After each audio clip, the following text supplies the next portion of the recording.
The story that was most memorable to me was NC State basketball player Mohamed Diarra was fasting, and that began during the ACC tournament and carried over into the NCAA tournament.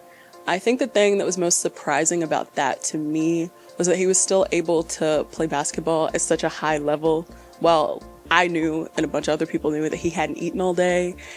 And he was still able to, get up and down the court, snatch rebounds. I found that to be amazing.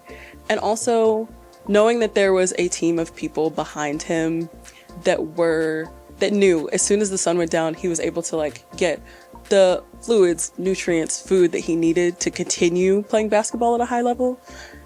And I think that was just really cool to me. The story that had the most impact for me from the News and Observer in 2024 was written by Kristen Johnson, and it was a call for donations for the WakeMed Mother's Milk Bank. And the reason it was personal is because she published it on May 17th, and I remember because my daughter was born on May 22nd. And just those few days later, my family ended up needing milk from the milk bank, and so we ended up benefiting from it when my daughter was in the hospital and was born a few days too early. Fast forward a few months later, I ended up donating to the milk bank myself, and I'm just really grateful that Kristen was able to spread the word about the program and what it does for the community and how people can get involved. Back in September, I covered the latest lawsuit triggered by the City of Raleigh's 2021 Missing Middle Housing Reform. Developer Steve Cipher is suing 87 homeowners in the Woodcrest subdivision in East Raleigh.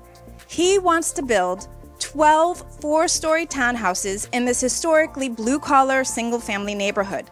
Amid a housing shortage, he says he's adding much-needed inventory. But the residents are pushing back. They fear for the character of their neighborhood. They also are worried about the impact on their investment. The case illustrates the complex reality of implementing the city's policy on the ground. The case will head to court in 2025.